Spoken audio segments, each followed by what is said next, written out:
Okay, at this point, I've gone ahead and removed the upper 4 trays, and just one thing, there's, like I said earlier, several variations of these vendors depending on the age. This vendor is newer, and these fins right here are just punched out of the metal and bent, and it doesn't have braces above them to protect the fins from being pushed in.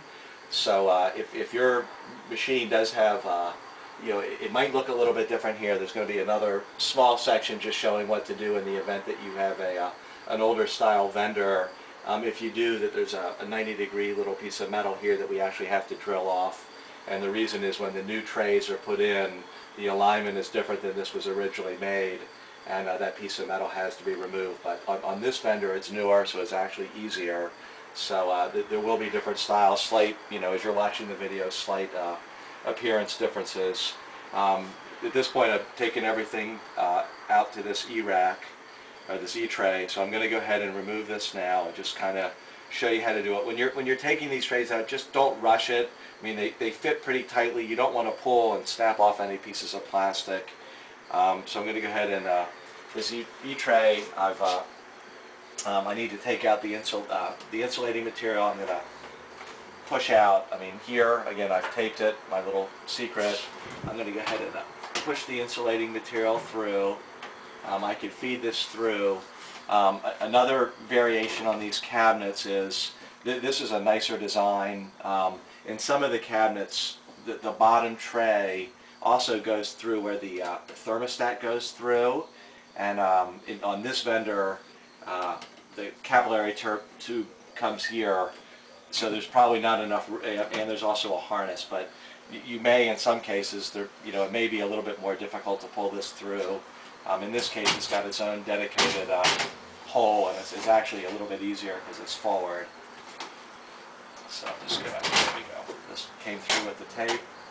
I find in this machine that when I pick them up, and the above trays, I kind of would twist them a little bit on the right side, high. Just you'll have your own method to get these out. Again, just don't rush it. Just kind of lift them out slowly.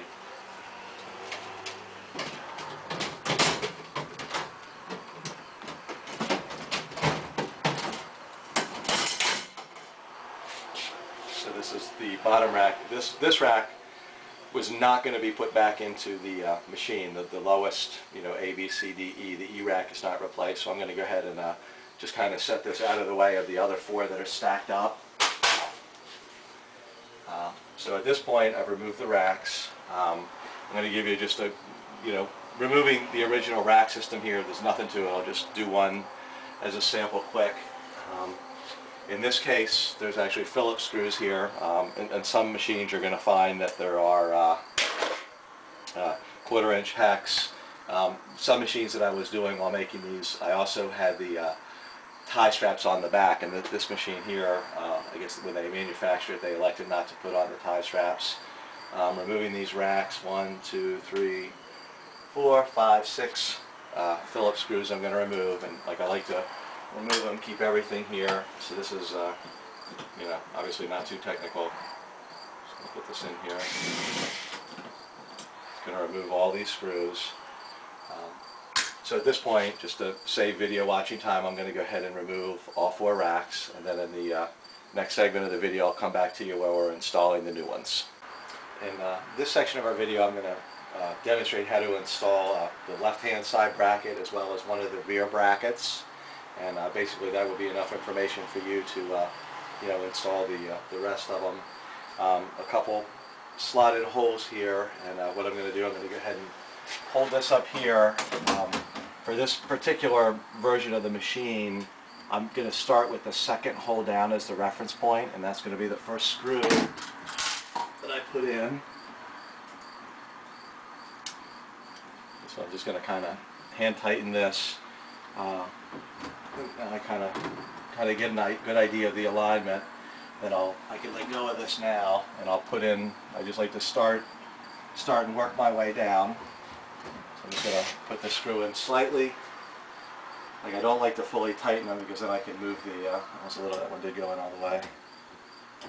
Just loosen it. I kind of by having them loose, I can a little flexibility to move it around.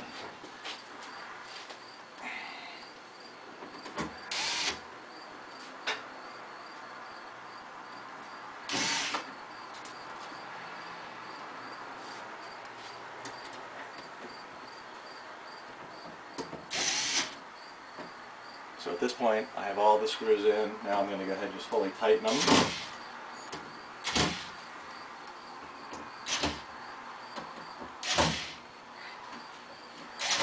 So that's mounting the left bracket or a side bracket.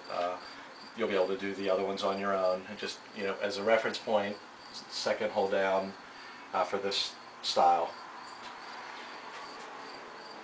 Both rear pieces are the same. These do have multiple holes just so that you don't have to drill for the 5 shelf machines. Again, for the 6 shelf machines, when you put these in, you're going to drill the holes, and that section that's another section of the video, but that is why there are multiple holes. For this reference right here, I'm going to start again and do the top-down reference.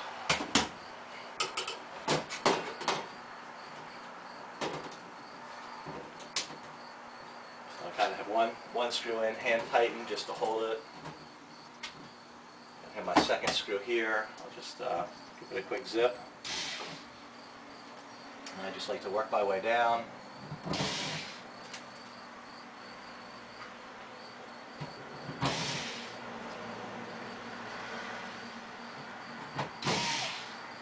Again, very quickly, I have all 5 screws in. As I'm working my way down, I don't fully tighten them. Now that I know everything's in and it's straight, I'll tighten the screws completely.